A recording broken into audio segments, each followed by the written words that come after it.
Alright, good evening folks. Welcome to the season finale for the DieHard Racing League. We are at Homestead Motor Speedway in the beautiful state of Florida. Track temp is 108 degrees. We have 140 laps of non-stop action tonight. And right now we are in qualifying. Race will grid up right after that. And we're going to go over some interesting little track facts and everything while we're waiting for qualifying to go through. Joining me in the booth, as always, is Mr. Alan Schoen.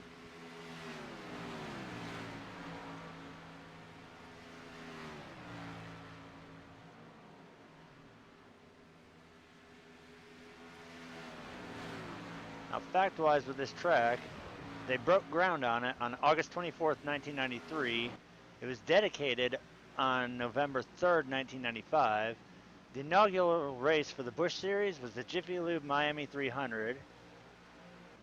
We had the Pennzoil 400 on November 14th, 1999 for the Winston Cup Nextel Sprint Cup. The inaugural race for the Craftsman Truck Series was the Florida Dodge Dealers 400 on March 17th, 1996. And as far as some of the seating arrangements and everything, this venue holds 55,000 grandstand seats. It occupies 600 acres. It contains 5 levels, which is the equivalent in height to a 12-story building. The course is a 1.5-mile oval, asphalt surface. The length of the back straightaway is 1,760 feet, as well as the front. Now, what you won't really see until we start going into the gyro cams is exactly how much banking there is. In the turns, we have 18 to 20 degrees of variable banking, and then 3 degrees on the straightaway. The track is a narrow 55 feet. Pit road is 1,900 feet long and 50 feet wide. It occupies 30 garage stalls with spaces for 120 cars, and there are 30 garage suites available for viewing above the garages, along with 750 monitors with a total of 15,140 inches of monitors.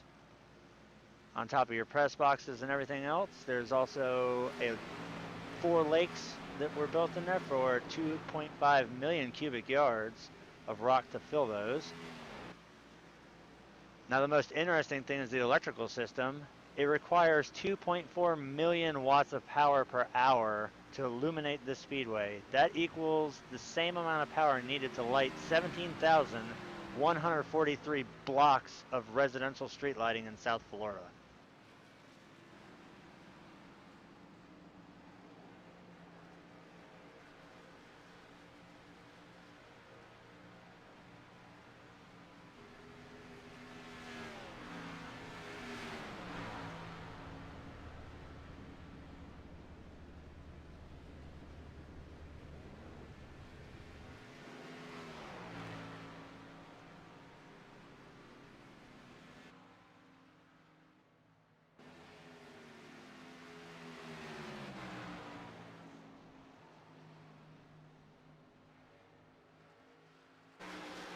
And tonight is going to be one of the biggest nights because we are going to crown 2 champions at the end of this race.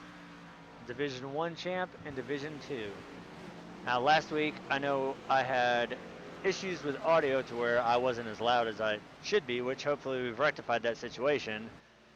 The way the divisions work is we have our faster drivers that occupy Division 1, and then the drivers that aren't running on such high-end equipment or don't have as much of a feel for the car are in Division 2.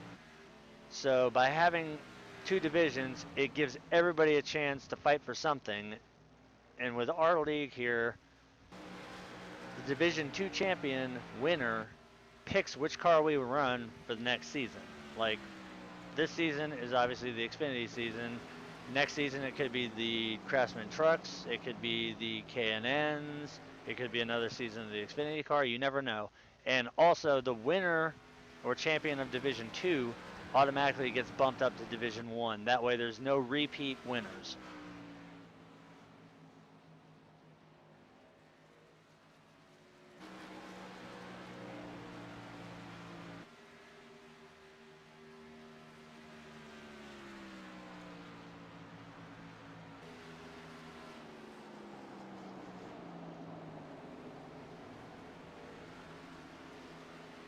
So we can see the track is at 108 degrees. It is a little difficult. I've been watching him race all night long, and it's been interesting watching the different grooves break in.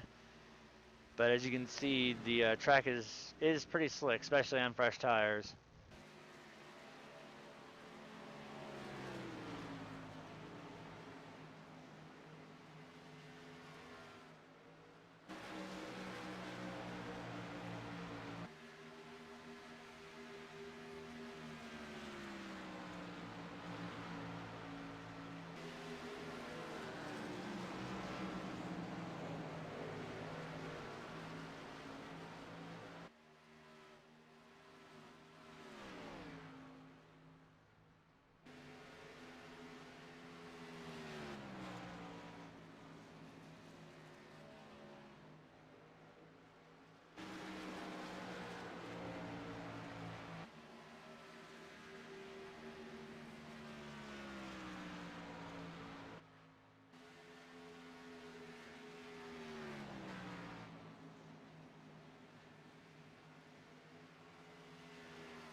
Alright, so as we approach the 2-minute warning here, drivers are out on the track trying to get the fastest lap they can before the timer runs out and we move on to gridding for the actual race.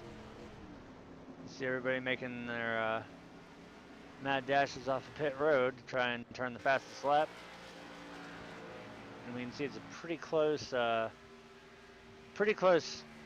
in the top three right there, with Craig Embry right now sitting on pole with a 31.752. Randy Arms is sitting in second, and Corey Brown third right now. Don't know if anybody's going to be able to top those numbers. We see the rest. Seth Schultz is in fourth. And there's not really that much drop off. So it looks like pretty much on fresh tires everybody's equal. It's going to come down to who can manage their tires the longest, or who plays the best strategy game, whether it runs green flag, long distance, or we end up with a lot of cautions, which hopefully that does not happen, because I don't know about you guys, but I love seeing green flag racing, and especially green flag pit stops.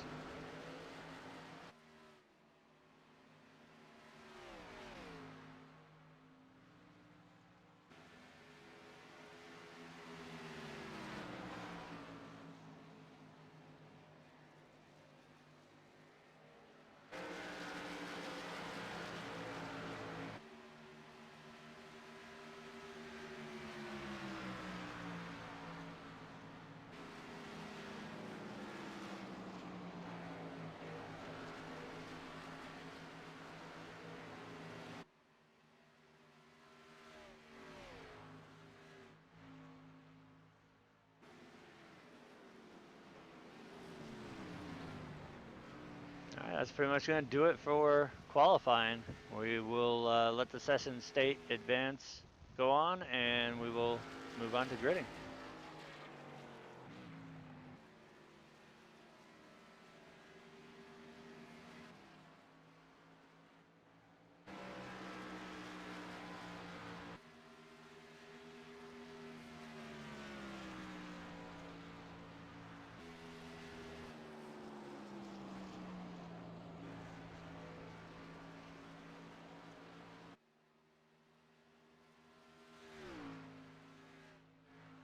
See if we can get the results to pull up correctly this time. I'll actually wait until the session state does change over to gridding, because I know last week at Iowa it was not showing the correct gridding order for the qualification.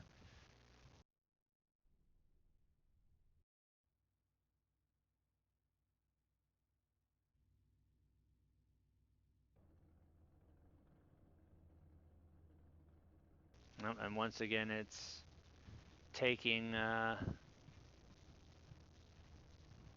everything the wrong way again. This being our second broadcast, there still are a few things that need to be ironed out, but nonetheless.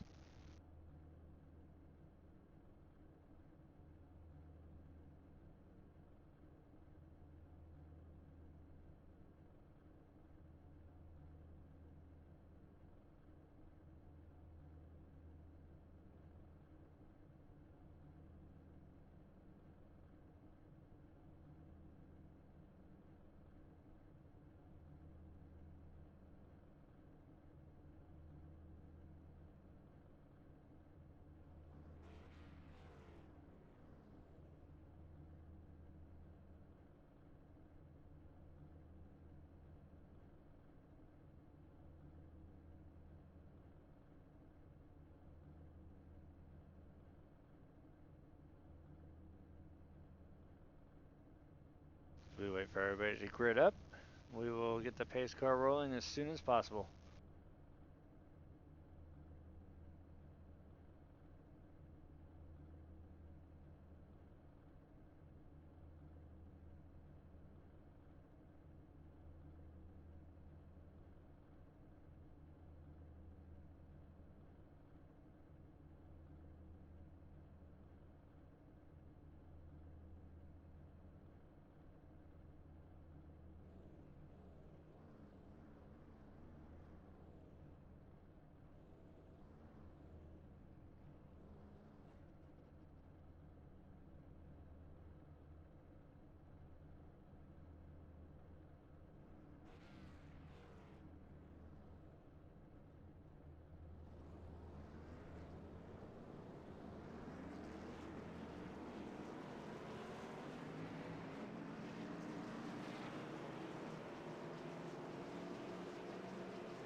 All right, green flag is out. We are racing at Homestead.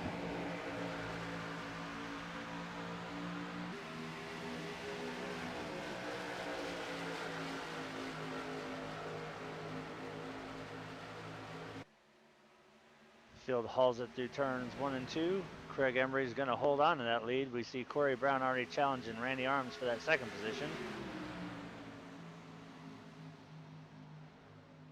Looks like there might have been a little contact there.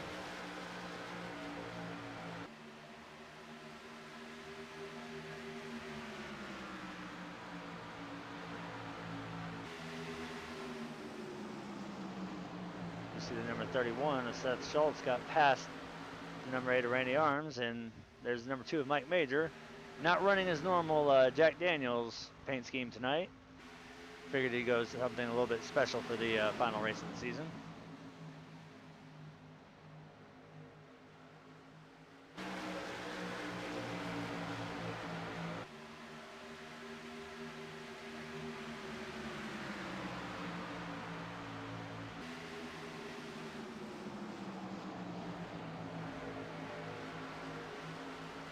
This is one of the tracks where you can definitely see the multi-groove racing that happens. Just like Iowa last week, there was 3 lanes of racing.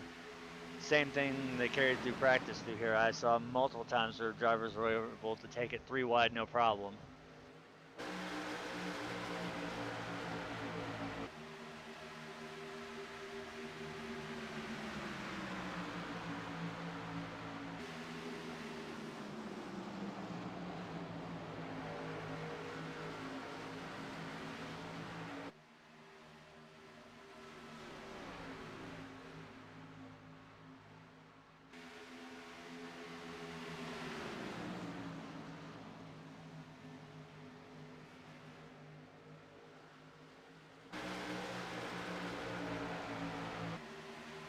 Looks like the 50 car might be having a little bit of trouble rotating into the turns. We notice that he's really high on entry, and it just seems to be right up there. Unless he's pulling a strategy of going to the back, he's already dropped several positions and is continuing to do so. He's under fire right now by the number 5 of Josue Telos.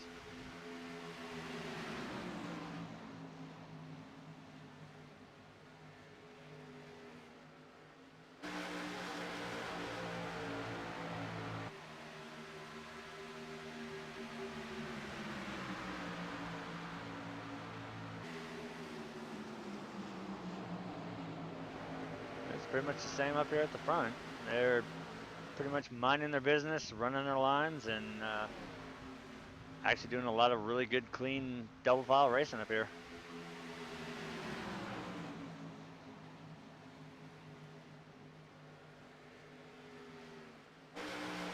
As we also see the number 5 of Josue Telos still trying to work over the number 50 of Michael Tam.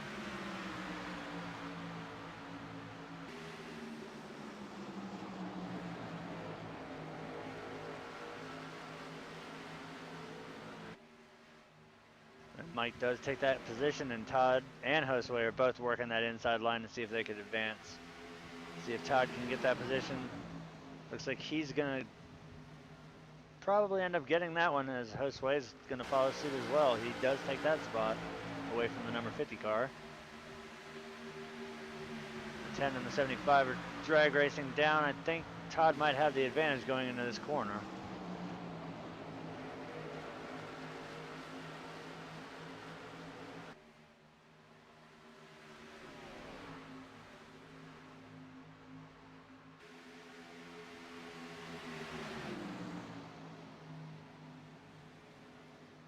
I see Todd making the move on the 31. He's almost got him cleared, and the number 5 is now going for another position. He's going to try and take it away from Robert Barris. See if he can do it. Michael Tant's right behind him. Seth goes real high in the corner, which allows Todd to jump by, so Todd will gain a spot off of that. And up front, nothing has really changed.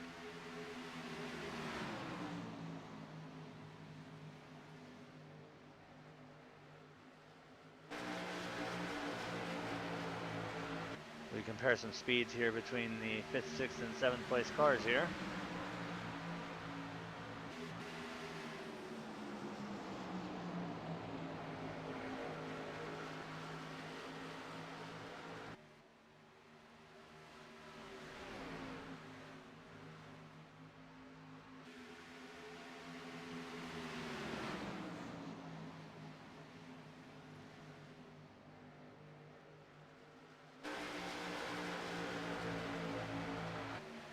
Now we're still early in the run, but you got to figure different driving styles do different things to these tires. There's some that are probably just laying back right now, taking it easy, and others that might not be as forgiving on the tires. We'll see how that comes into play later in on the run, provided it stays green.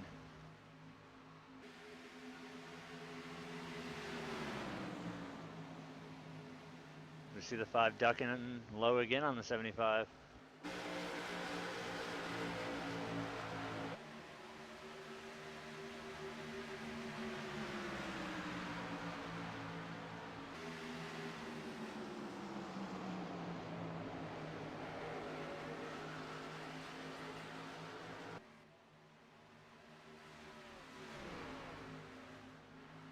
And as you can see through that shot there, the front three have pretty much checked out.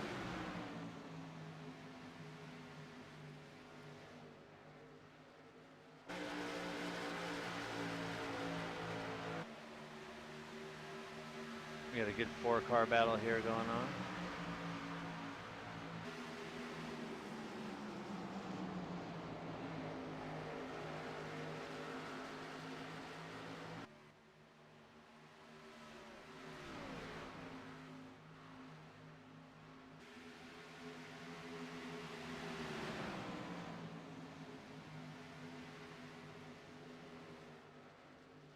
Take a second here to jump up towards our leader and see what's going on here, because I saw Corey keeps closing that gap, and see if he can make the move on the 87 here.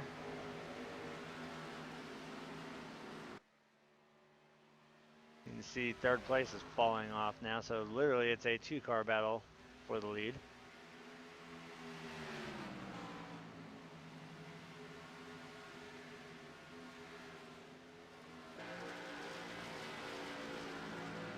At this point, I think Corey's just stalking him for now.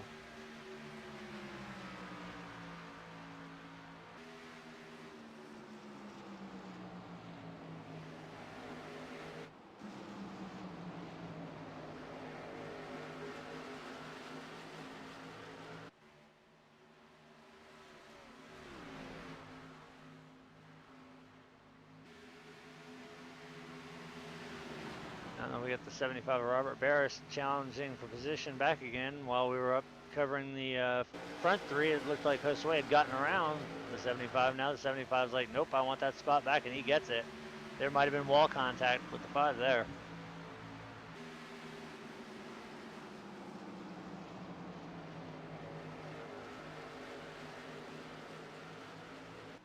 As I'm famous for doing, let's go ahead and go on board with the number 5 car and see if he does in fact have a hood pop.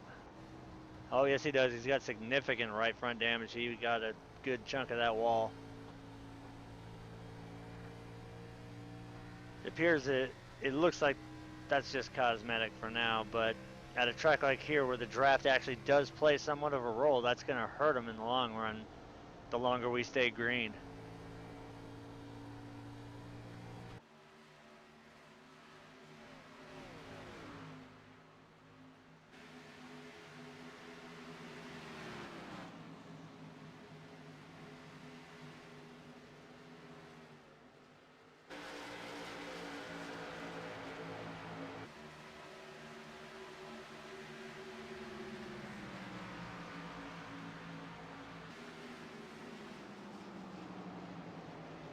Looking through the field here, there's not really that big of a gap spread out so far. From your leader all the way back to 18th place is a 17.5, 17.6 second difference, and we see the 19th place car of Markel Murphy. He is down 1 lap.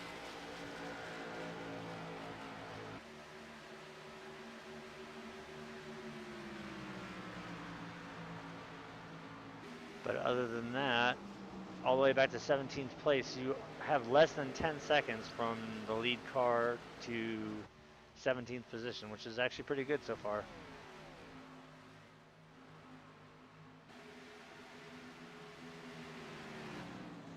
We go to the crash cam and see what it throws us to.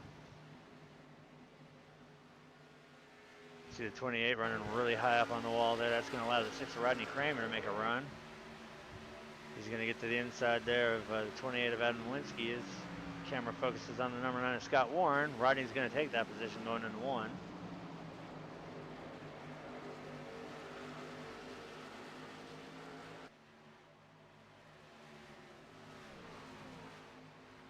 Well, they're still battling out though. Adam's hanging it out there on the high line.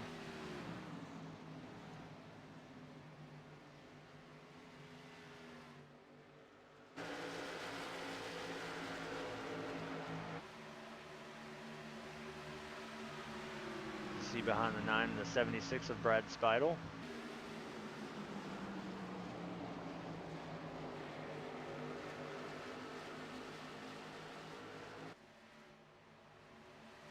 Here we can see the speeds of the 11th, 12th, and 13th place cars.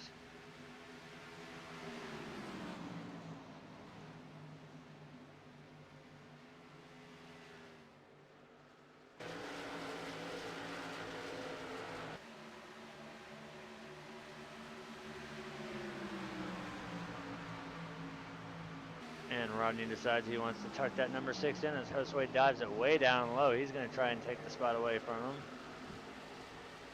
It's one of the good things about tracks like this where it's not an extremely aero-dependent track. You can still advance your position even with a damaged car, as the number 9 of Scott Warren is going to come up to the outside. That might be a little bit worrisome for me if I was a number 5 to see cars lining up on the outside, but with damage there's not really much you can do. You don't want to go down a lap or two getting it fixed on a green flag. So he gets a good run in there, but he has to really let up in the corners, so he might actually have a little bit of right front suspension damage to that number 5 machine.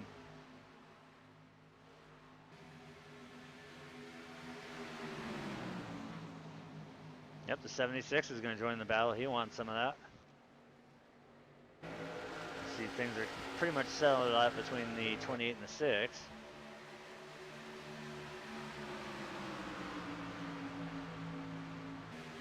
75 would be Mr. Robert Barris. Josue's going high.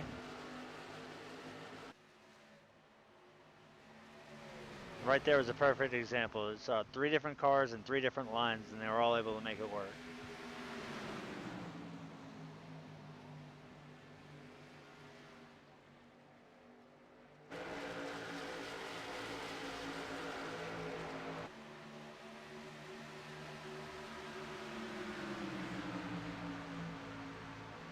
And that's what I was noticing when he was trying to make the pass on the 6 car. He had good entry in the corner, but about middle off, he'd start to drift up and he'd have to let out of the gas, and it almost looked like he got a piece of the wall again there coming out, going between 1 and 2, which will give Scott Warren the position.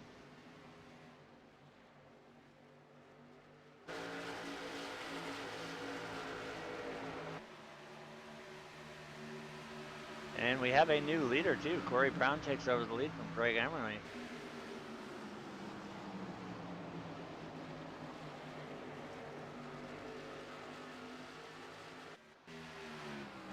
We can see the battle here now for the lead. Corey has managed to get around the 87, but he is still riding right on his bumper.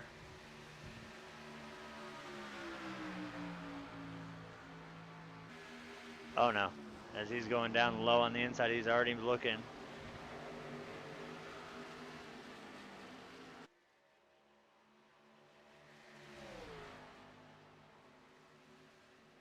As you can see, it is literally right now a 2-car battle for the lead.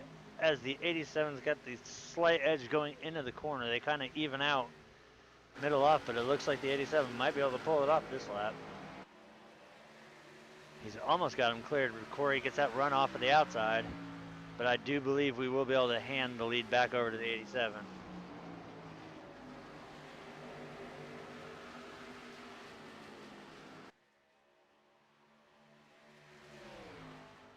He just can't 100% clear him yet. And the longer he stays down on that lower line, the more he's going to burn his tires up doing so, which is probably what Corey is intending to do. Although Corey got way high in the corner there, which allowed the 87 to completely clear him. So hand the lead back over to Craig Embry.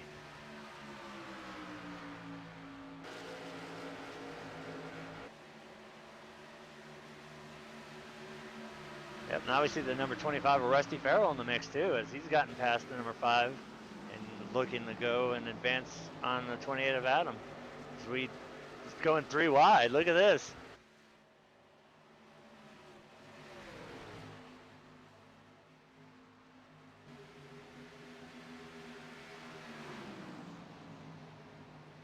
See Scott Warren trying to work over Rodney Kramer too. Rusty Farrell now trying to get the run off the corner on the 28 of Adam Nowinski.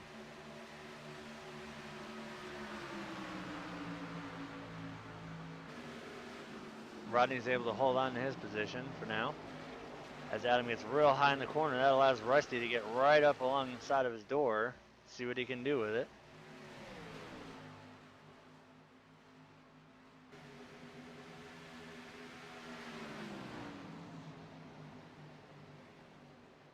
Now, I did remember hearing a lot of the drivers talking about how hard it was the more laps that were on the tires, the harder it was and the looser the car got. And with us coming to lap 32 right now, you really got to wonder if that's starting to come into play now, whether they're getting ill handling race cars, as the number 25 does make the pass, so give him that spot. That is for 11th place.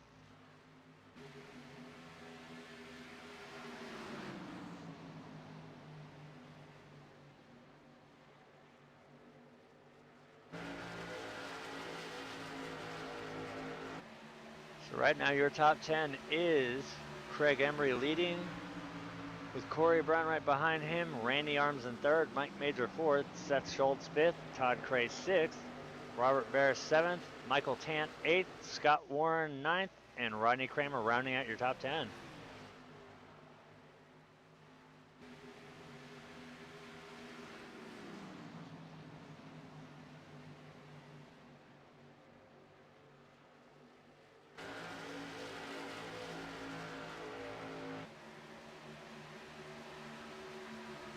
You can see the 28's coming under fire too as the camera switches to the battle here between the 2, the 31, and the 10, as we see Mike Majors caught up to the number 8 of Randy Arms. Let's see if he can make a move on him.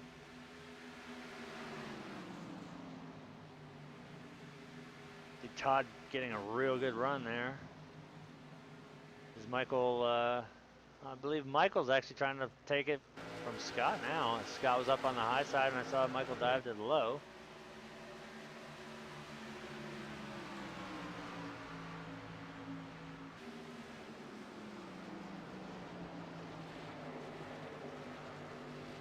So we got some mover and shakers now. We see Mike Major is able to make it around Randy Arms. That puts Mike up in a third. Seth made it past him as well. So that's going to change your top 5.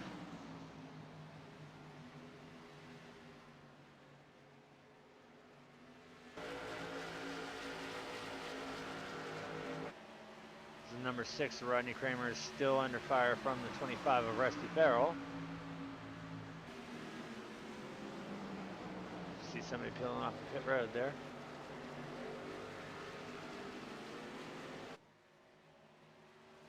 I believe fuel run, we are going to be seeing the window here in probably about 10 to 12 laps. That's definitely going to be more for tires. The drop off.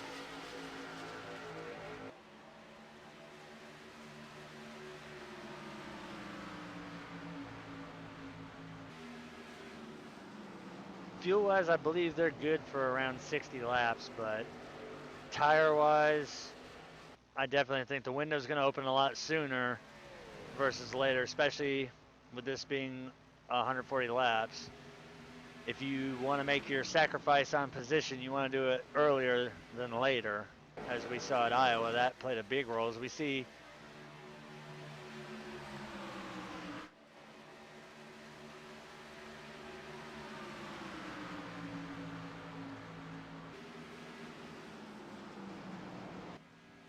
what he does. I can almost guarantee it'll be 4 tires and fuel.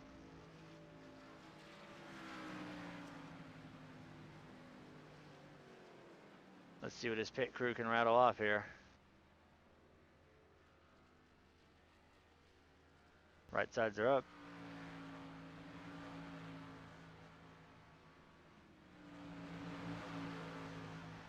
He's going to rattle off at 13.9. 4 tires and fuel, he's good to go. As we can see other people that pit, Robert Barris has pitted. He had a 15.5. Douglas Hess pitted. He had a 14.9 stop. Let's see, Josue, he pitted. He had a 15.4. Adam Nowinski pitted with a 14.4. So your leader is still Craig Embry.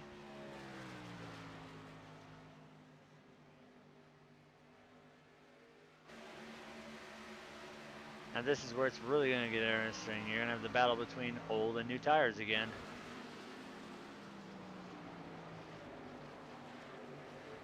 As our top 10 has gotten shaken up big time now. The leader is still Craig Emery. Corey Brown still second. Seth Schultz has made it up to third. Randy Arms is in fourth. Todd Cray fifth. Mike Major sixth. Scott Warren seventh. Brad Speidel eighth. Rusty Farrell ninth. And rounding out your top 10 will be Michael Tan.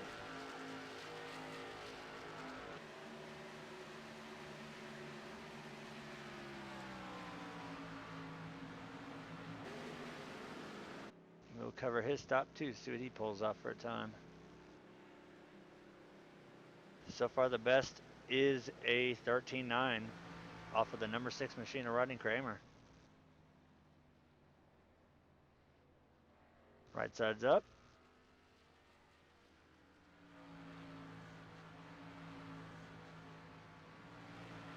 And he is going to be off and away with a 14.5.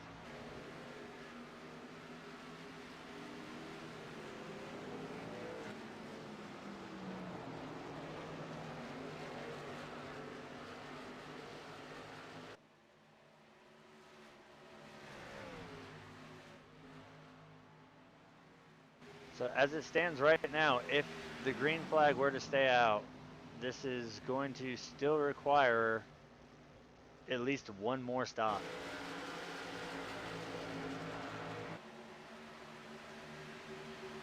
You see Rodney will cover his stop too.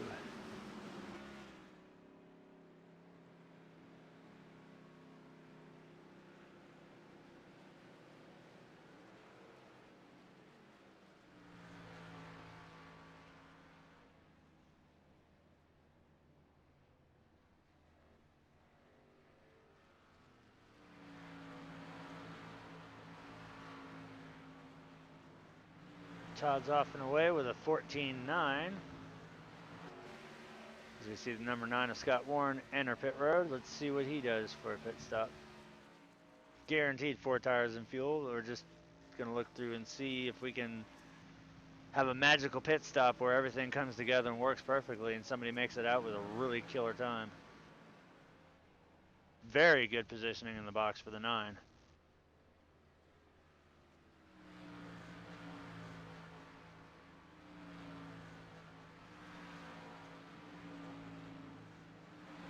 He's off and away with a 15.1.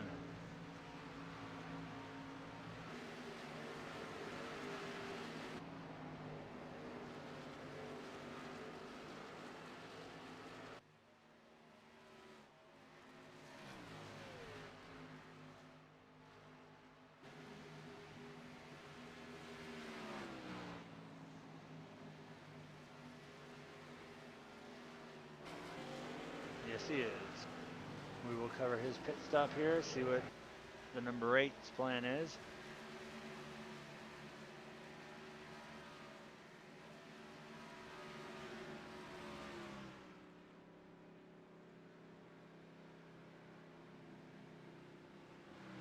As a driver myself, the thing I dread the most is going down pit road while I watch all the other cars scream by.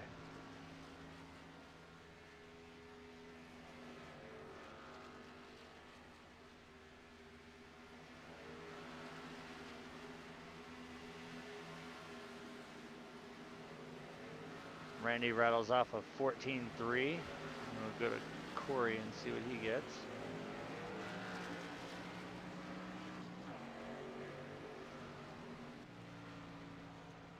Oh, Craig Emery's on pit road.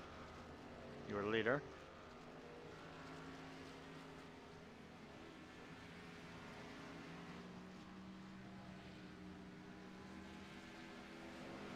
Craig rips off a 14 or 15.2.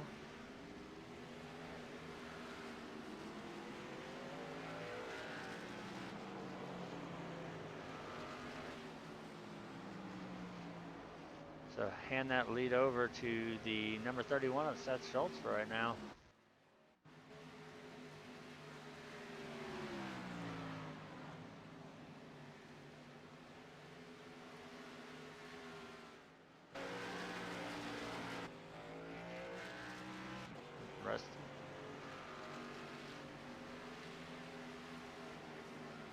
That would be the 31, the 76, and the 17.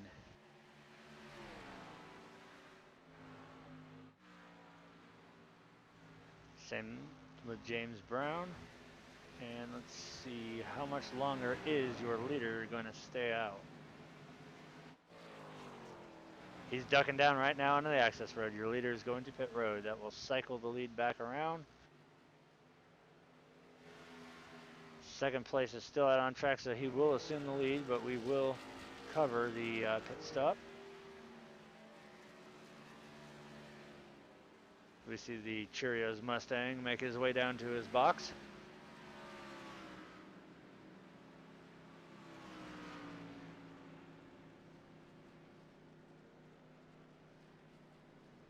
That's going to leave two drivers that have not pitted yet. The number 76 of Brad Speidel and the number 17 of Cody Franklin. You see the flames popping out of the exhaust on that 31. He's ready to get back out on the track. He rips a 14.1 and he's off and away.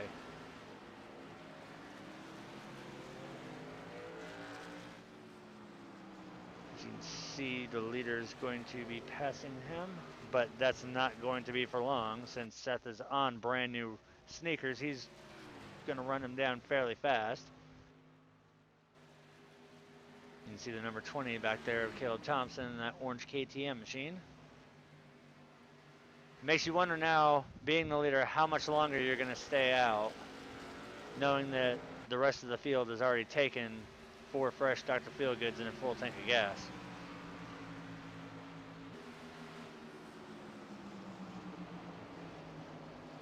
And within less than a lap, Seth is going to get his lap back the hard way, and you see the 20 of Caleb Thompson now moving to the inside and taking the position.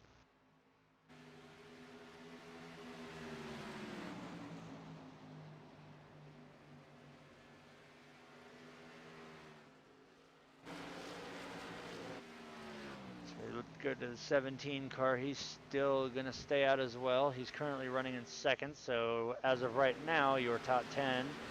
We have Brad Speidel leading, Cody Franklin second, Robert Bears third, Adam Nowinski fourth, Rodney Kramer fifth, Josue Tellez sixth, Craig Embry seventh, Douglas Hess eighth, Mike Major ninth, and Todd Cray is holding down the 10th position.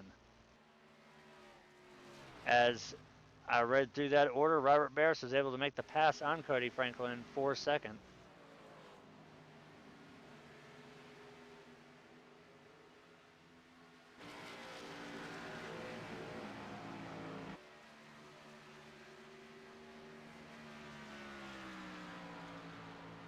That's got to be the same thing that I would think with the 76, now knowing that everybody's... Oh, we got Cody Franklin on pit road. So that will leave the only car that has not come down for service yet being your leader, who is being chased down by the 75 right now, but there is a 6.6 second and shrinking lead.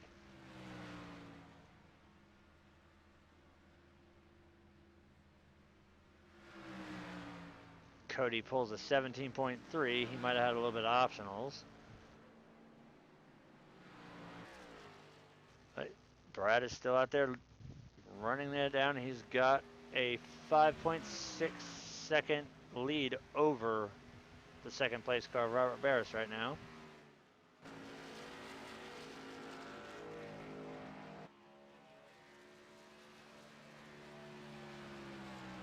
He's already shaved it down to 4.9 seconds.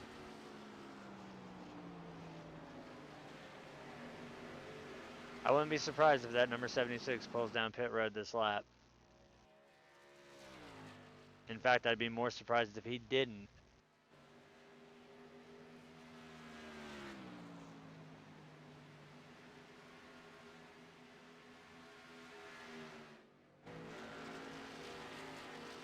Robert's able to pull the gap now down to 3.9 seconds, and he's still closing it very quickly.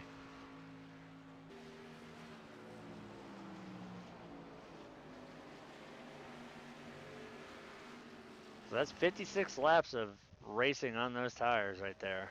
That's an awful lot of punishment for a set of tires, especially on a 108-degree track, is he's going to stay out again. And the number 50 is on pit road again.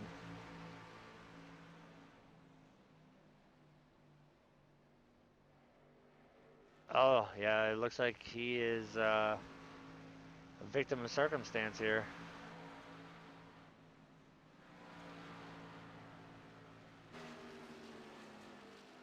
So you cycle back to your leader. He's still staying out as we come. Well, he's out of 2 now. And now you can see Robert Barris in the picture. That's 2nd and 3rd place coming, and they're in a hurry.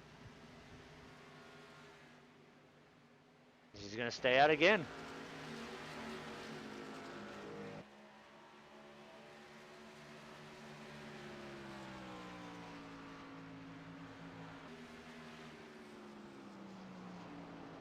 Which is one of the league requirements. If you qualify, you must grid, and well, you have to grid hands down. As we can see, the 75 now is really reeling in the gap, down to a 0.6 second as we see the 25 blow by the 76. It's really got me wondering why you'd stay out so long on tires, as we're going to see the lead change right here as the 75 Robert Barris is going to take it away from the 76. And he's got it. At this point, I would be bringing it down pit road.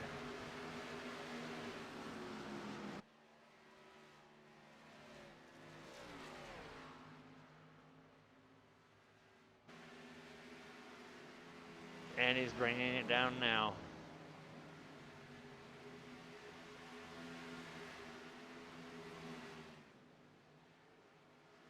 As we cover the final pit stop before we go back to the action on the track, we're going to see if strategy is going to play in his favor or not. We'll see what kind of pit time his crew can rip off.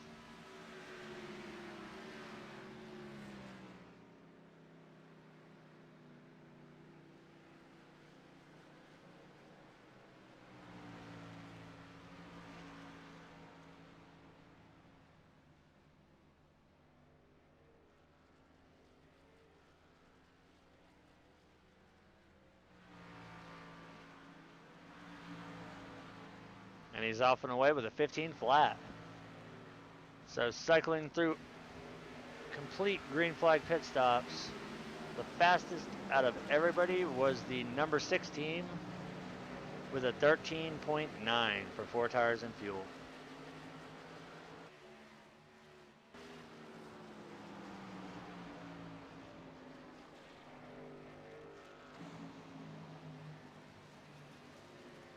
So your new top 10 is the number 87 of Craig Embry leading the race. 2nd is Robert Barris. 3rd, Corey Brown. 4th, Todd Gray. Adam Nowinski 5th.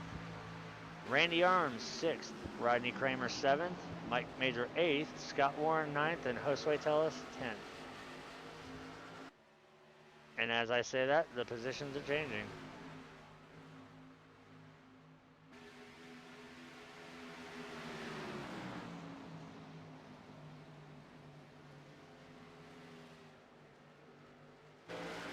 See downtown James Brown there in that Ocean Spray Cranberry car. Number 2 and Mike Major all over the back bumper of him.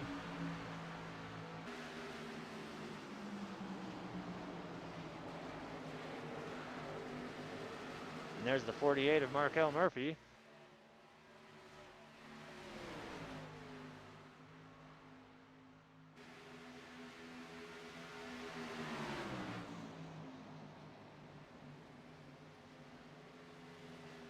Now we can see the number 2 of Mike Major going for position on Rodney Kramer.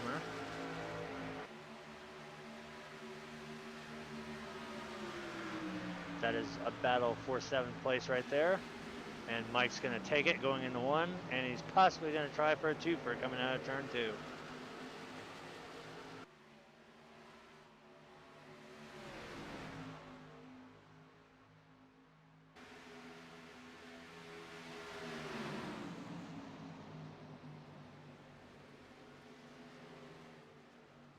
See the 17 of Cody Franklin in the mix there too.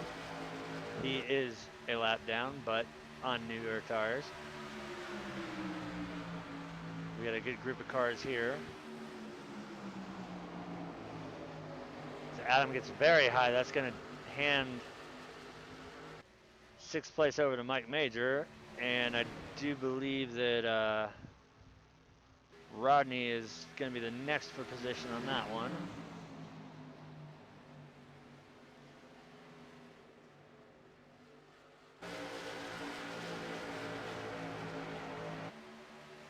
You see the 11 of James Brown looking inside on the number 6 car.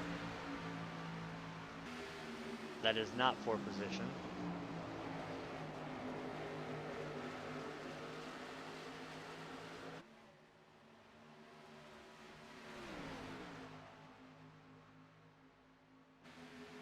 Right now, if the caution was to come out, your lucky dog would be the 17 of Cody Franklin.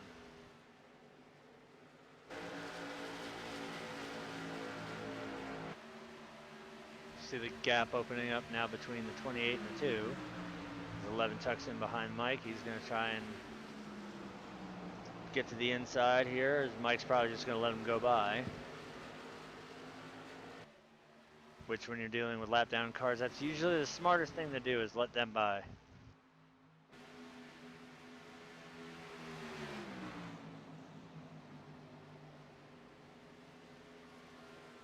So 68 laps in, Craig Embry holds a 4.2-1 lead over Corey Brown.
All right, so with lap 74, we have 8 cars on the lead lap.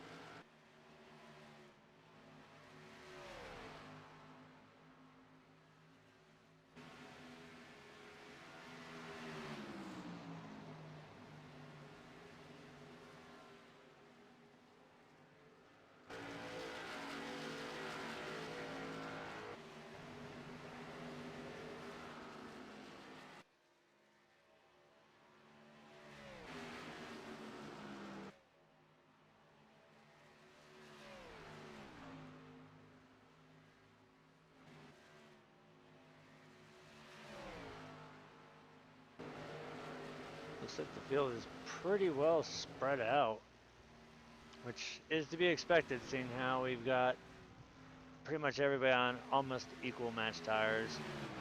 The only thing that I still wondered is why the 76 stayed out as long as he did.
No, I was working some basketball games and they went long, and I was hoping to make it back here, but glad I could join you up in the booth.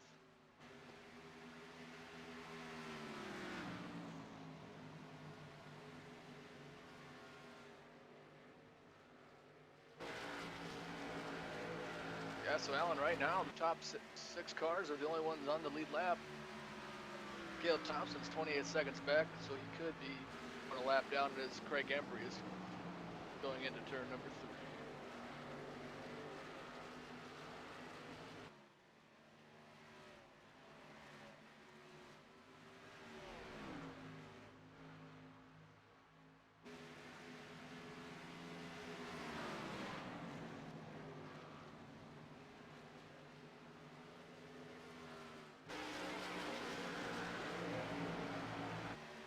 So Alan, the last time Craig Embry's pitted was lap 46.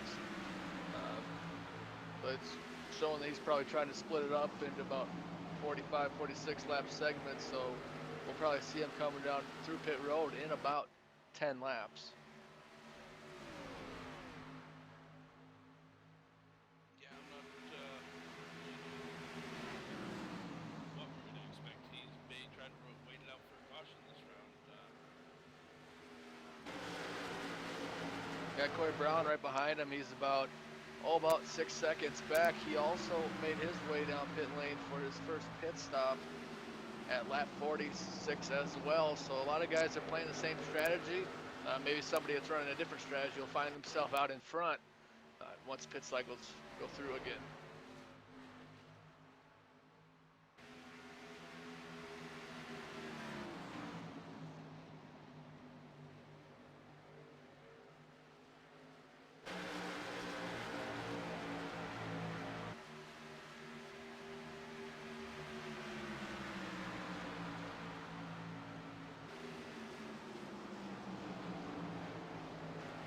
Yeah, he's doing a solid job driving the number 20 KTM Ford Mustang, sitting in the top 6, trying to probably wait his time out, go through pit cycles again, and probably hoping really for a caution so he can stay on the lead lap, as his last lap was about 34.5 seconds. And Craig Embry is about 0.2 quicker than Caleb's last lap. So he's catching him, just going to try to wait it out a little bit.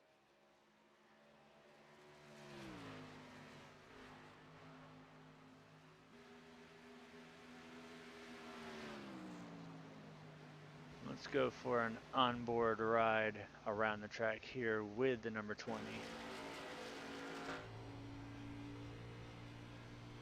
See, he's got a little bit of right front damage there. Yeah, a little right front damage. Probably had a little bit of contact in the race. He's going to probably just maintain that car, say if he can when he comes down, if a caution was to come out. But Craig Embry right now, with the runner finished by the number 75 machine, he's been very fast all season. And he is your points leader right now.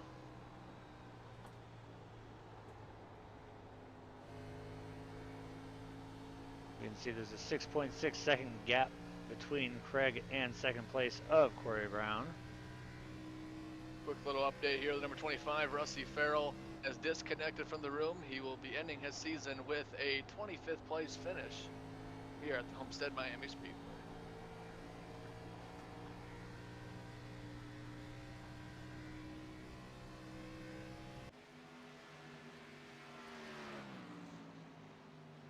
As we see your leader there, the number 87 of Craig Emery, as he continues to stretch that lead out a little bit more. Yeah, right behind him, Corey Brown has a lot of traffic in front of him as he's going to let the number 5 by of Los Whitelas. Just trying to stay calm and keep running clean laps and stay out in the top 2. And we have Scott Warren on pit road taking 4 tires. He's going to pull off a 14.8 second pit stop that time.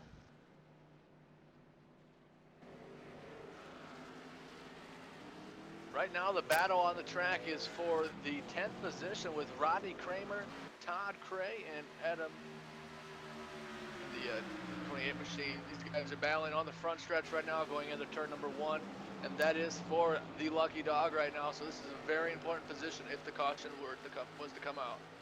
Right now, your lucky dog would be Adam Nowinski, but Todd Cray is right on his bumper, and it looks like he might try to make the move going into 3. Yeah, just trying to wait for the mistake, and there was a little mistake by the number 28. Here comes Todd Cray to the inside, coming out turn number 4. Is he going to get him at the line? No. He's going to look to the inside in 1. He dives it down there. Going to try to clear and pull up the track. And right now, Todd Cray is in your lucky dog position, but don't let Adam fool you. He'll be trying to get back up there with Rodney Kramer right behind him, just kind of waiting in that Ford EcoBoost number 6 machine. And that right there, the number 10 car, is your winner from last week at Iowa. He sounded almost as confused as could be when we interviewed him. It seemed everything fell into place for him. He stayed out because we had a bunch of late race cautions, and strategy, or lack of strategy as he called it, seemed to have pulled it off for him last week. Let's see how he can manage this week, see if he can bring home another top 5 and end the season on a good note.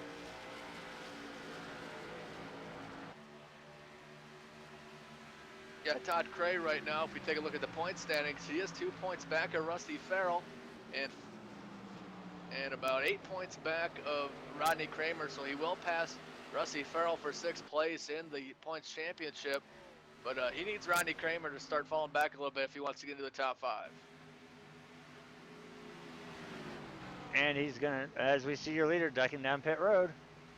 As the 87 of Craig brings the car down the pit access road. We're talking with Craig Embry earlier today, and he knows he's really fast in the Homestead Miami Speedway. Crew chief just told him he will be taking 4 tires, fill it up with fuel, and get back out there and just keep doing that 45 laps and run.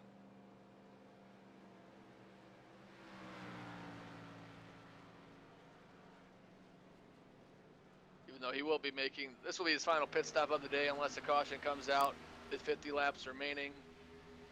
But Corey Brown also down pit road. Seth Schultz is still on the racetrack. He will take over the lead across the start-finish line. And Craig's going to rattle off a 14.7. Yep, one thing here at the Homestead Miami Speedway, you saw it earlier today, you have to use the access road going into pit road, and you have to use the access road coming out of pit road, or else you'll be penalized and have to come down through pit lane. So looking at the 2, there's literally 0.1 second of a difference between the pit stops. Craig had a 14.7 and Corey had a 14.8, so not much really as far as a tire change, but the position getting back out and on the speed on track, that 0.1 second can make a bit of a difference. Yeah, right now Seth Schultz, your leader, who he's 8 points behind Corey Brown right now, but you know, Corey just made his pit stop, so even it out. But once Seth Schultz make his way through pit road, we'll see what happens as Scott Ward goes beneath him, who has fresher tires.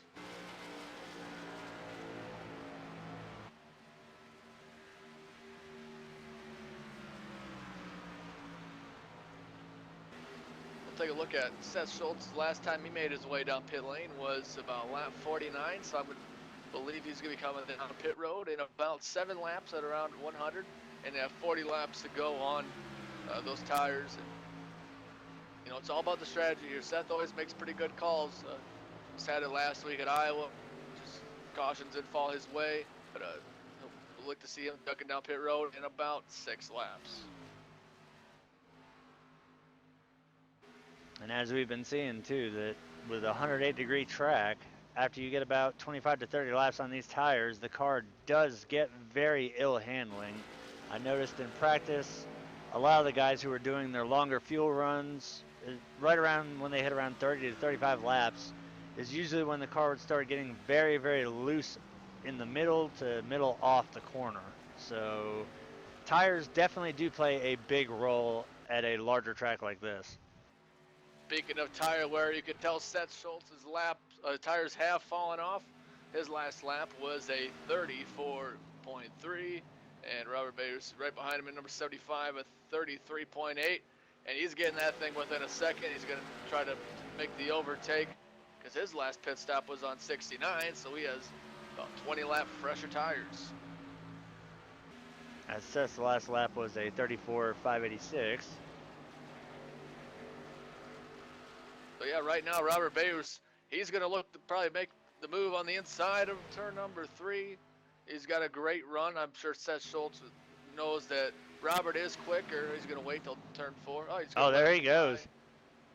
Seth Schultz just let him by. He knows Robert's faster. No reason to hold him up. No reason to wear the tires off even more. So new leader, Robert Bayers, is going to take over the lead on lap 97.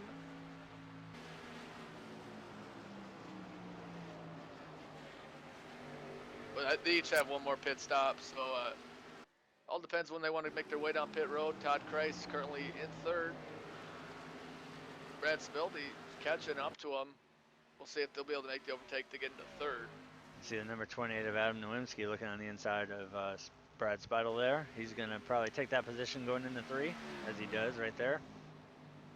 Yeah, great move by Adam Nowinski. He's in the top 5. Craig Embry, who is currently only 2 seconds back, and he just pitted not that long ago, so he's going to be coming. But he's probably going to run the rest of the race, so it's probably going to save them tires a little bit. He's pretty good at that, driving number 87 Crown Royal car.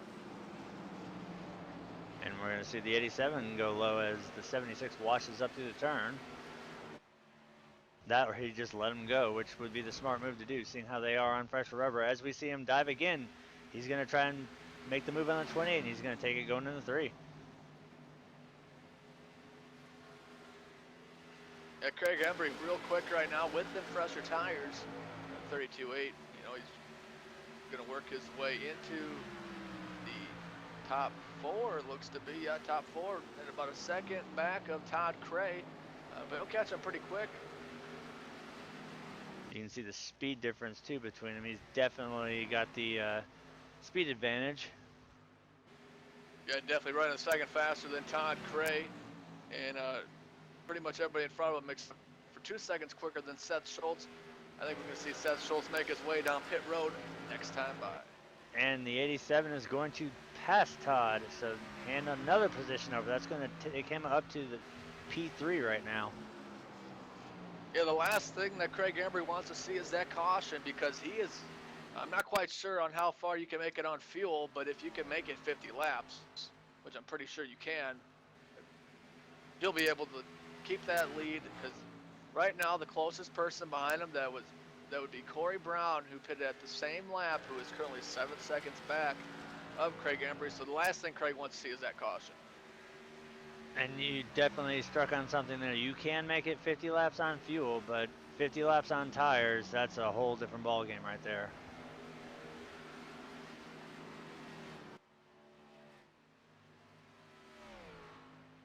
That's Schultz and Robert Bears decide to stay out another lap, but that's right now. I think what he's going to do, he's going to stay out and definitely wait for a caution. That's what he needs. Otherwise, he's going to fall to the back. The 20 of Caleb Thompson just hit pit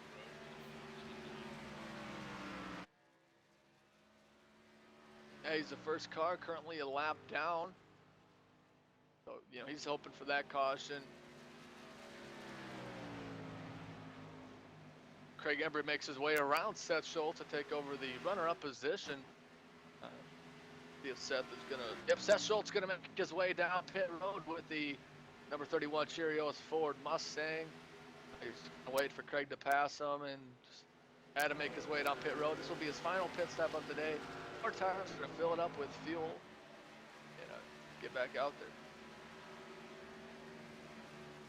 See if he can nail his box perfectly like he did last time. As we will do a full coverage on his pit stop. All right, Robert Bayers is going to make his way down pit road. The leader is going to give up the lead to number 87, Craig Embry.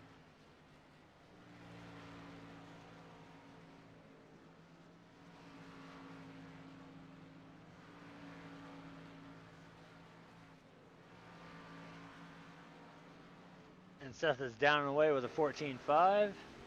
Now we're going to move up to the 75 machine and see what his pit time is.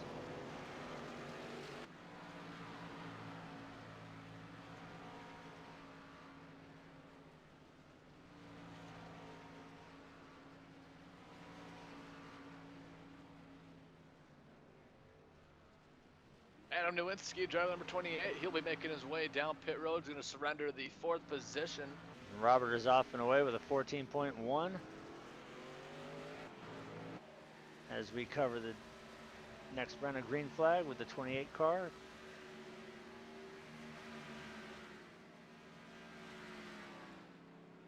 Rodney Kramer pulling out of pit road.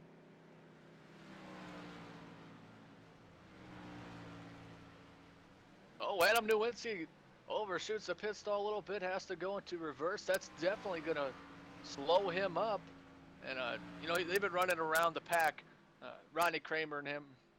Adam Nowinski has exited the car, back in. Still pulled off a 14.3 even with that bad positioning in the box, so not too shabby. That's a decent recovery. And definitely decent recovery. A guy we haven't talked about now who just worked his way into the top 5, Randy Arms from the Automina, number 8. Racing with a broken wrist. He runs in a dirt late model. About a month ago he broke his wrist. Good to see him back out on the track.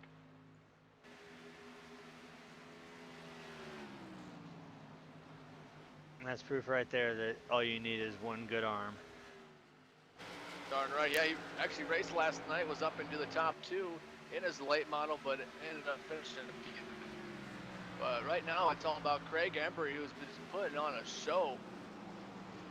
Qualified on the pole. Ran a great lap at the pole. Randy Arms qualified 2nd. But right now he's got about a 7-second gap on Corey Brown, and they are running about identical lap times.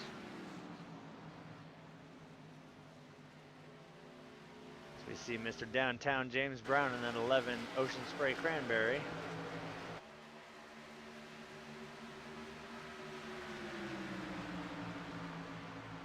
He has managed to crack the top 10. He's sitting just under the lucky dog right now.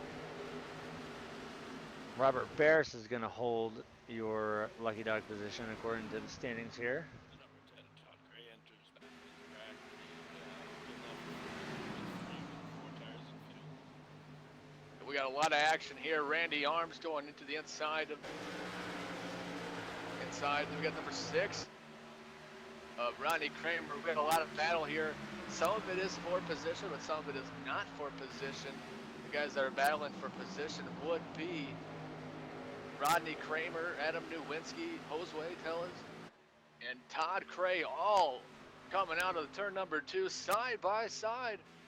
They're going to go the way down the backstretch. Great battle here so far on the speedway. That's going to advance Adam up to 9th place, see if he can continue his run and chase down Todd and take 8th away from him. Yeah, right now Robert Bear's holding the lucky dog position away from Seth Schultz. Got a pretty good gap in between them, so Seth might have stayed out a little too much, but working a good strategy. So far, he sees himself in the 7th position. Craig Embry starting to stretch that gap out a little bit to 7.4 seconds, and that's exactly what he wants to see that number grow. And like I said in the pre-show, the best racing you could find is green flag from start to finish. I know a lot of the drivers don't like seeing it, especially the ones that get trapped a lap down, but as far as the most excitement and the most bang for your buck, green flag all the way. I know you pay for the whole seat, but you only need the edge of it. Hopefully it comes down to that and we have a solid green flag run all the way to the end. Yeah, currently only 5 cars on the lead lap with Scott Warren, who's the first one, or the last, excuse me, on the lead lap, who is currently 25 seconds behind. And Scott Warren will be making his way down pit road. As will Brad Speidel. Up the 5th position. Same with Brad Speidel right now, so that's going to put those 2 a lap down once Craig Embry will make his way around him. So we see the 76 on pit road making his way down to his stall. See what he pulls out for a pit stop this time. So right now we have the top 3 cars on the track: Craig Embry, Corey Brown, Randy Arms. They pitted with enough laps, with just amount of laps to go, where they're going to be able to make it with no more pit stops. So those top 3 have a very good lead, be a 1-lap lead over 4th place. Oh, that was a 2-tire stop by the 76. That was an 8.1 seconds, so that was right sides only. Yeah, I'm not sure, you know, not a lot of laps to go, but he's going to make that strategy call, try to get himself a little better finish. So right now, I mean, we'll see how it turns out for Brad, but definitely a good pit stop for him. And that will leave 4 cars on the lead lap with Robert Barris in 4th, Randy Arms 3rd, Corey Brown 2nd, and your leader is still Craig Embry with an 8.1 second. As we see Brad getting loose, can he keep it down? Oh, he's holding on to it. Oh, he's going to come back up the track. Is that going to trip the caution? Yes, caution is out. That's what everybody did not want to see, except for all your lap down cars. When you see 2 tires, you know, make a 2-tire pit stop on, you know, that's going to happen sometimes, but you just got a little loose as, you know. It's really hard to control a car when it gets like that, especially with taking the gamble running 2 tires. You've got those left sides that are still heated up and worn out, and then you've got those right sides that are still fresh. And I know the first few laps it's really, really slick as we see the 87 duck down to take another stop here on a caution. But unfortunately, 2 tires usually does not work out very well, as we saw in the case of the 76 car.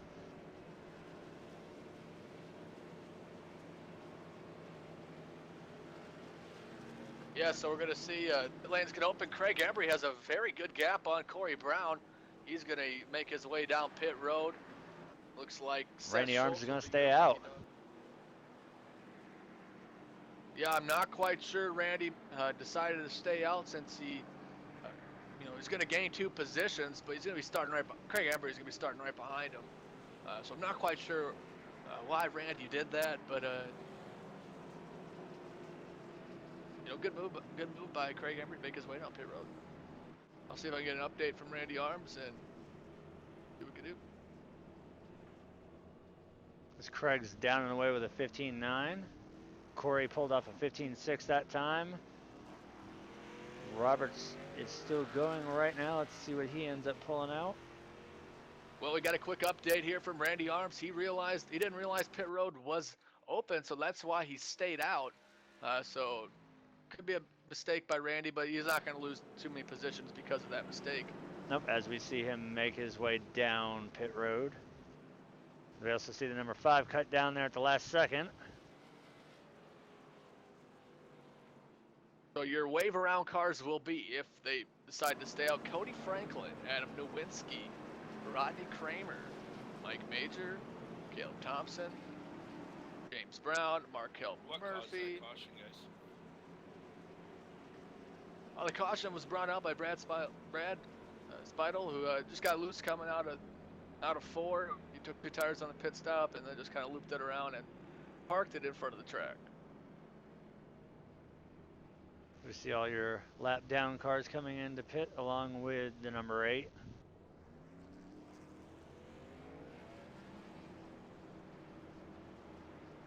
So that's going to put about 12 cars, if I'm not mistaken, on the lead lap. But a lot of those cars have old tires.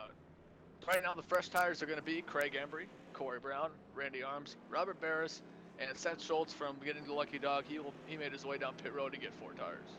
And Randy will rattle off a 15-second flat pit stop. Seth pulled off.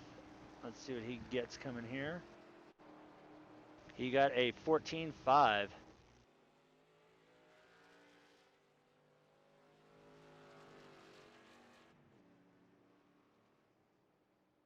So that will put 11 cars on the lead lap.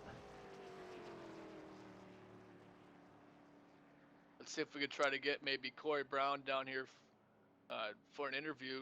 See if he what's going to be his strategy here for the restart.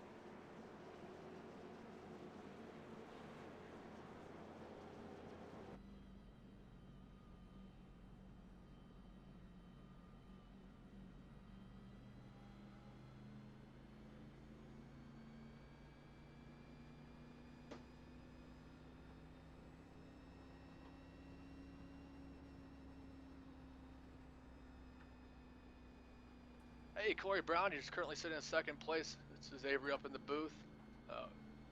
We're going to only have you here for just a couple seconds. What's going to be the idea on when Craig is going to go? I don't know when he's going to go, but the longer the car stays looser, the better odds I have of winning it. As soon as it starts tightening up, he'll pull away from me.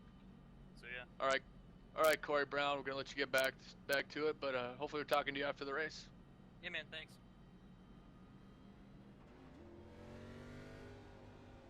That was Corey Brown, driver number 23, Coca-Cola Chevrolet Camaro.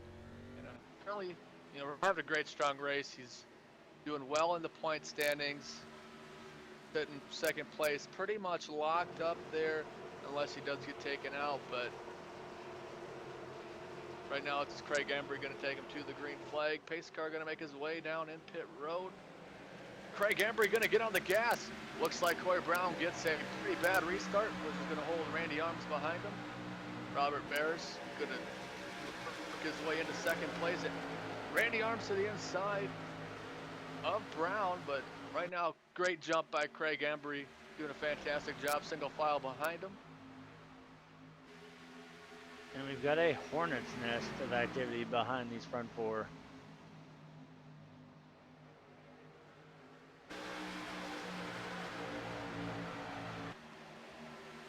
Right now, Corey Brown to the inside of Robert Barris. Going to try to take over the second position. And he's going to pull that one off. He's going to pull up in front of him. Randy Arms to the inside of Robert Barris. Remember, Randy Arms had a good qualifying time. He qualified second. But right now, it's not about qualifying. It's about where you are on the racetrack with Craig Embry still in the lead.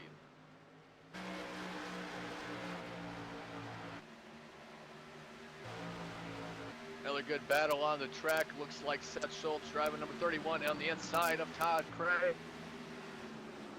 believe that is Todd. That is Todd Cray. And Todd Cray is 1 lap down, so Seth is probably like, yo, dude, get out of my way. But, he's battling for that lucky dog with Jose Whitell. There's a 3-way battle back here with 6-2 and 28 for 6th position. Yeah, those guys have been battling all night, doing a great job, running clean. Right now, it's Mike Major on the inside of Rodney Kramer. 2 Ford Mustangs right there. The one thing I'm starting to notice the most too is as we go into the corners, you can definitely see how much rubber has built up on the track. There's literally a defined groove of marbles. As you wonder, some of the drivers that are running the higher line, if some of them aren't getting up into that and possibly causing what we're seeing when they get a little bit too high and they almost touch the wall, forfeiting time and position on track. Yeah, 19 laps to go here at the Homestead Miami Speedway. We have Craig Embry out in front of Corey Brown by about 0.3 of a second. Corey Brown ran a 32.1 last time, and Embry ran a 32.2, so just a little bit quick for Brown. Right behind him, would be Randy Arms. As we see Mike Major still trying to work over the number 6, Rodney Kramer. Yeah, battling real hard right there. You know, in every position is worth something. It don't matter where you're at on the track. You want to get the best that you can.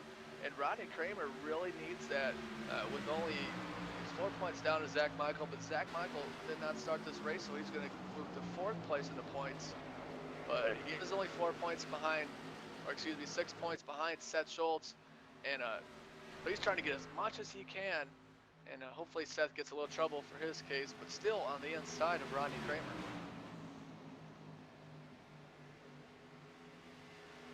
As we see Mike make the pass on the 6, that's going to give him 6th place.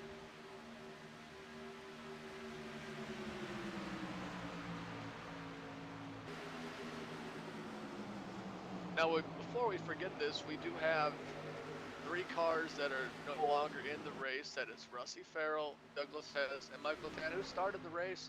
You know, unfortunate luck for them, but I'm sure they'll be back for the next season here at DieHard Racing.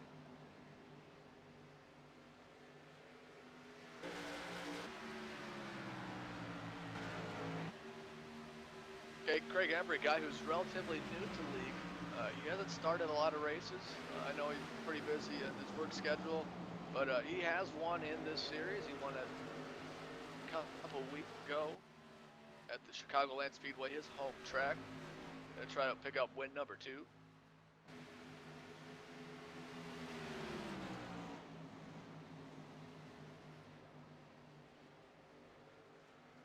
We see the number 17 and Cody Franklin get a little high off in the corner, which is going to give Mike the good run out of 4. Look to him to dive to the inside going into 1.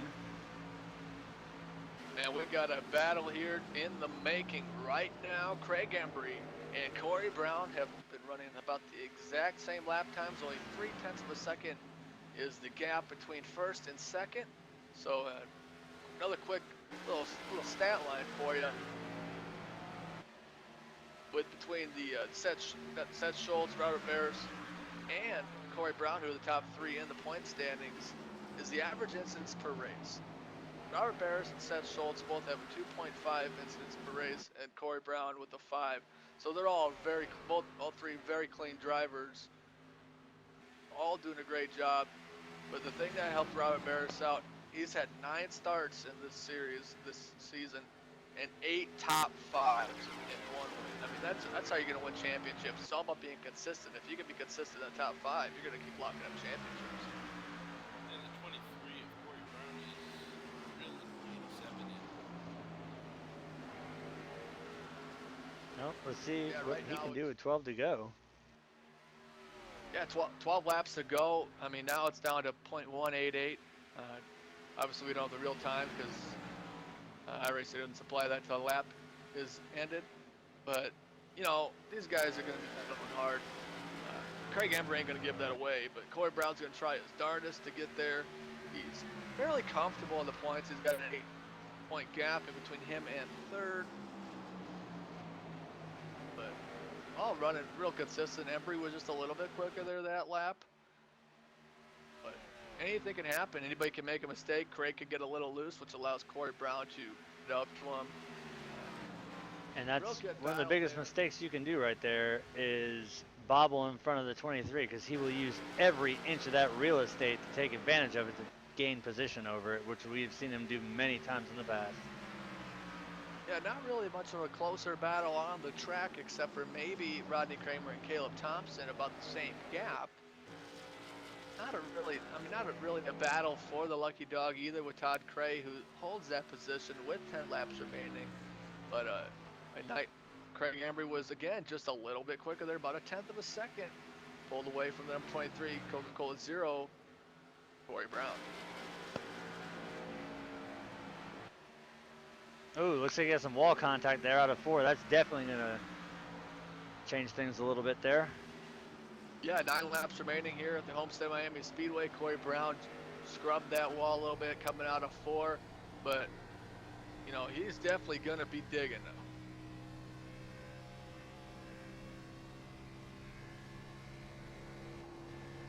As we are on board on the 23 machine. Yeah, on board right now with Corey Brown driving the Coca-Cola Zero car. As you can see, he's got a little bit of right side damage, not too much, but the gap is getting bigger.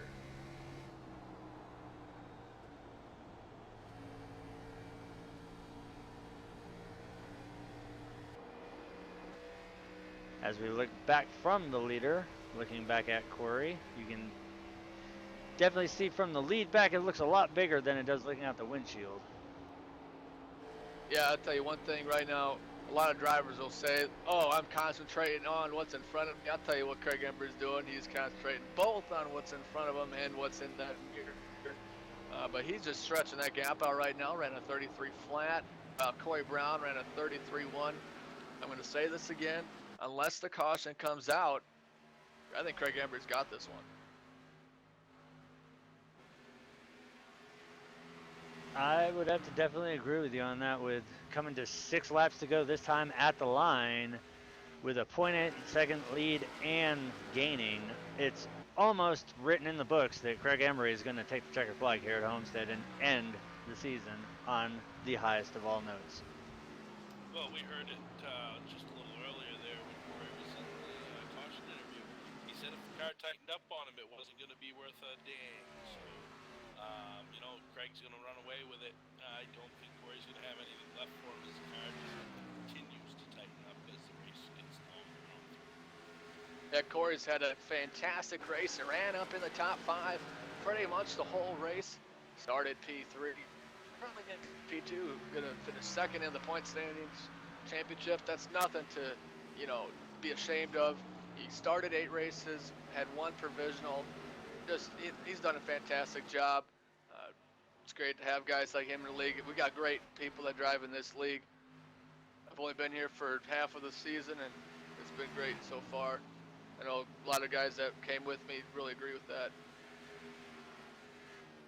And as it'll stand right now, as we come to 4 to go at the line, at the conclusion of this race, your Division 1 champion will be the number 75 of Robert Barris, and your Division 2 champion will be the number 20 car of Caleb Thompson. Yeah, Caleb Thompson and was in a great battle all season with Cody Franklin. Kind of hoping I would have been able to have been up there in the point standings, but it did miss 2 races. Yeah, great battle. They had an 8-point gap in between Division 2 points leader Caleb Thompson, Division 2 and second was Cody Franklin. That's a great thing about having these divisions. You know, a lot of guys will jump on and just maybe don't quite have it yet, as some of the fast guys do, but it gets them something to race for, and it's pretty awesome to see. That, and also with our league, with DieHard Racing, the Division 2 champion is the person who not also gets bumped up to Division 1 next season, therefore negating a back-to-back winner. They also determine what car we race next season. So as this race draws to a close with 2 laps to go, Caleb is going to be the one that's going to decide what we race next season.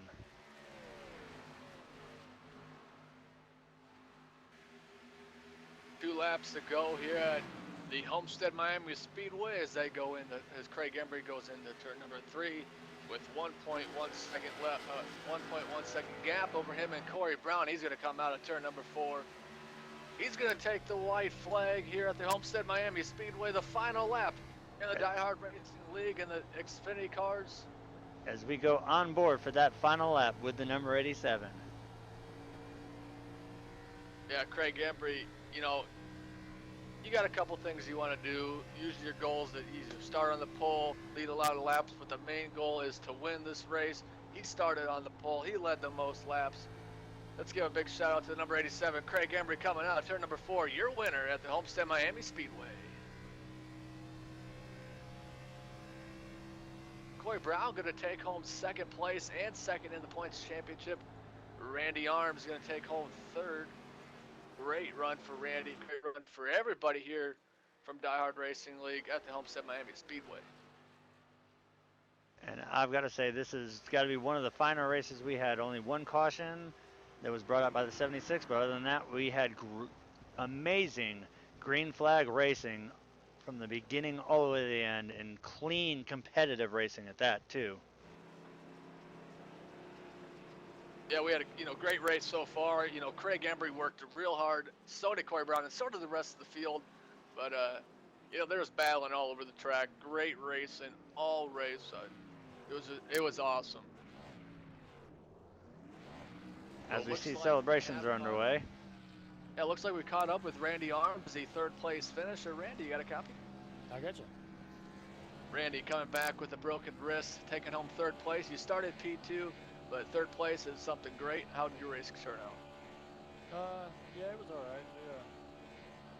We ran third pretty much the whole race. Both Corey and Craig, they were definitely better than me, pretty much the whole run. And yeah, we it just with the pit strategy, we always seemed like we always ended up in the same spot. So yeah, it was all right. Yeah, definitely. You made that little pit road mistake, and you definitely brought out the mustache and brought it up to a third place finish. Randy, anybody you'd like to thank? I just want to thank all the guys back at the shop and thank this league for putting everything on. That would be Randy Arms, driver of the number 8 car, sponsored by Aunt Jemina, where syrup is amazing. Thanks, Randy. Thank you. And it looks like we have caught up with Corey Brown, driver of the number 23. He is sponsored by Coca-Cola Zero. Corey, you started P2 on the final restart, just couldn't quite catch up to Craig. What was the difference between you and Craig there on the final restart? Oh, he got a killer restart, and then I had to get around Robert. But at the end of the day, he was faster than me. I think I was a skosh faster than him on a short run. It's almost like I ate my right front up too much, but it was kind of loose for the first couple laps, and that really fits my driving style. But as soon as it started tightening up, I mean, he was just digging away from me. Wasn't nothing I could do. So, I was kind of hoping for another caution there, and then maybe I could have had something for him. But no, he drove a great race. But I'd like to thank Seth for putting the league together. Some good guys in here. He does a great job being admin. The running of the league. So, but yeah, second place overall for tonight's race. Second place in the championship. Eventually I'm gonna win one of these things. Come up a few points short last year, and then Robert just kind of walked away with it this year for the championship. So maybe next season. Yeah, definitely had a great run this season. Next season we're looking forward to broadcasting again for you guys. Great job finishing second. It's good to have you around. We'll see you next time. Yeah, thanks. And the champagne is popping. We got Craig Embry, driver of the number Crown Royal, number 87 machine. Craig, do you got a copy? Yeah, I got you, man. Now, Craig, you started P1, you finished P1.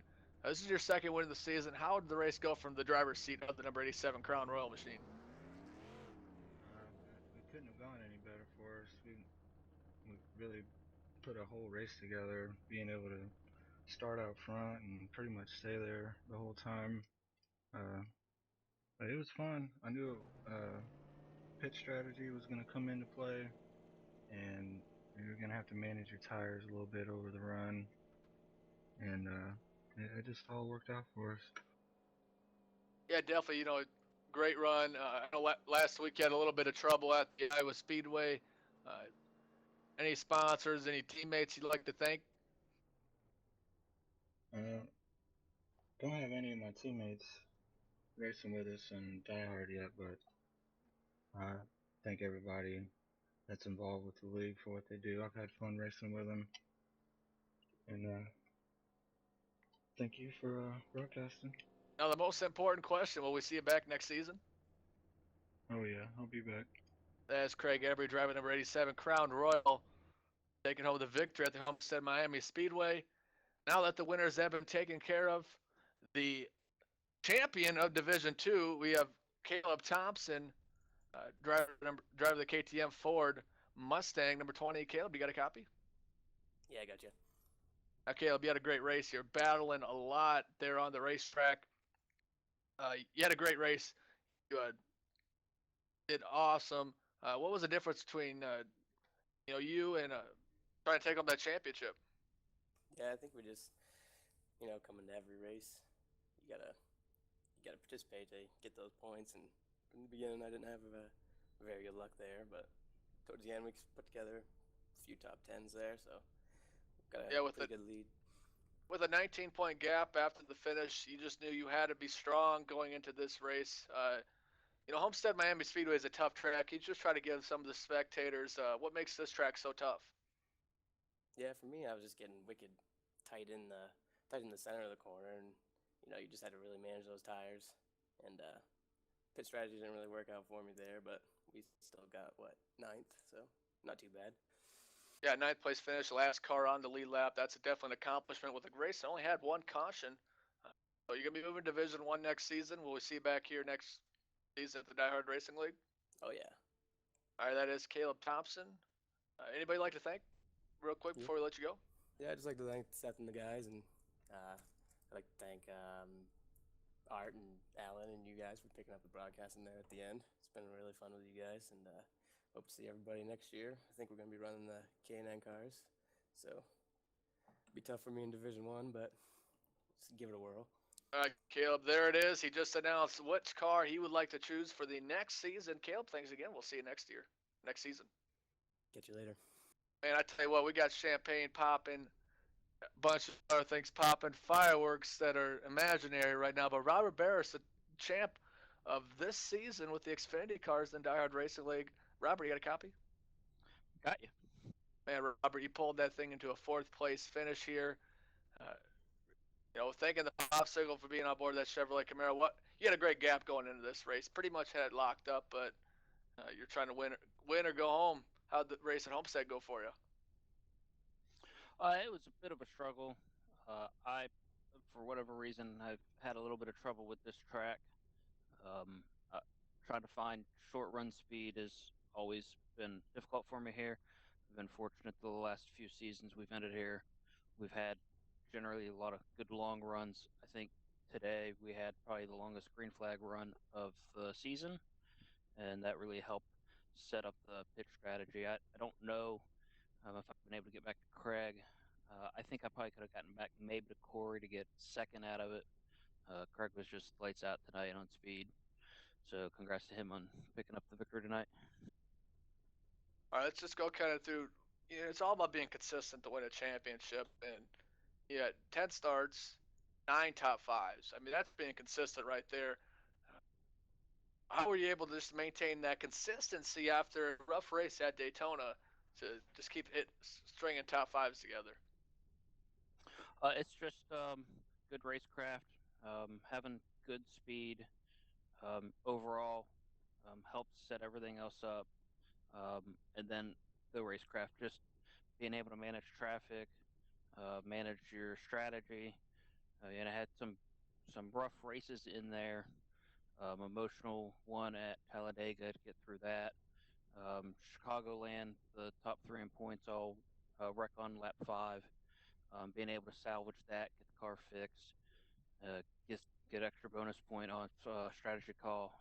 Doing my best 48 team impersonation at that race and getting a top 4 there. Those 2 races really helped turn the season around.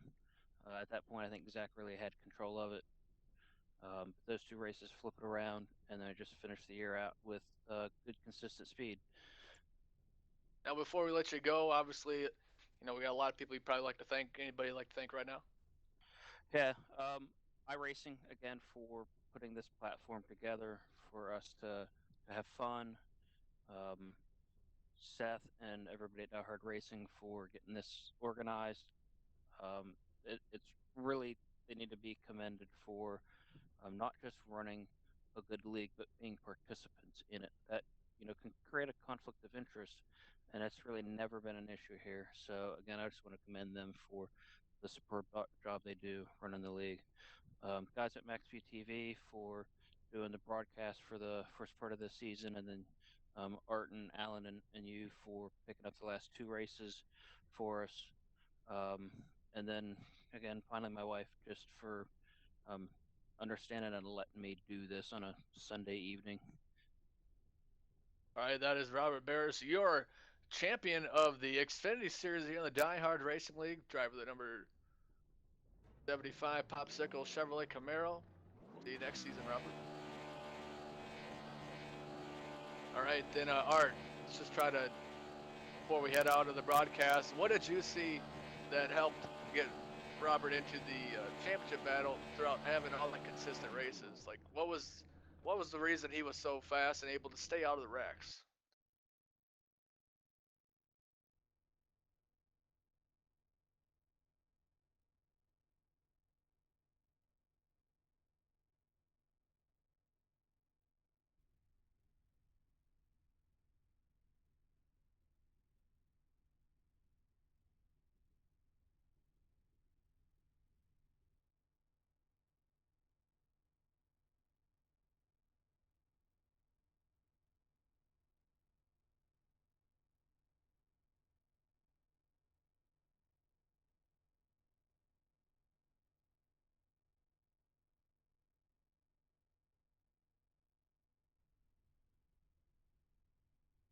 Yeah, I definitely agree with you there. We got Alan Schoen back in the booth.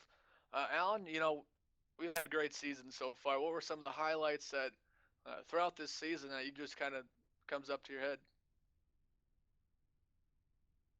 There was a lot of hard racing through the whole season. We had some mishaps where we had a few tracks that there was just a lot of cautions on. Gateway was one of them, and that was just a terrible race for all. A lot of wrecked cars. Not many people finished the race. Um, I'm glad to see that Homestead came out a lot different than that. We only had one caution in that whole race. Was glad to see the long green flag runs. And hopefully, as next season approaches, we can get all the technical issues worked out in our broadcast. This is something new for us, and we're working all the bugs out as we go, and hopefully, we'll have another good season. Yeah, only 6 races had less than 3 cautions, and out of 10 races, that's fairly good. You're gonna have some of those races, but so far this season, Robert Barris Division One champion, Caleb Thompson Division Two championship. On behalf of everybody up here in the booth, Alan Schoen and Art Peck, I'm Avery McDonald, and we'll see you guys next season in January with the Die Hard Racing League. Good night.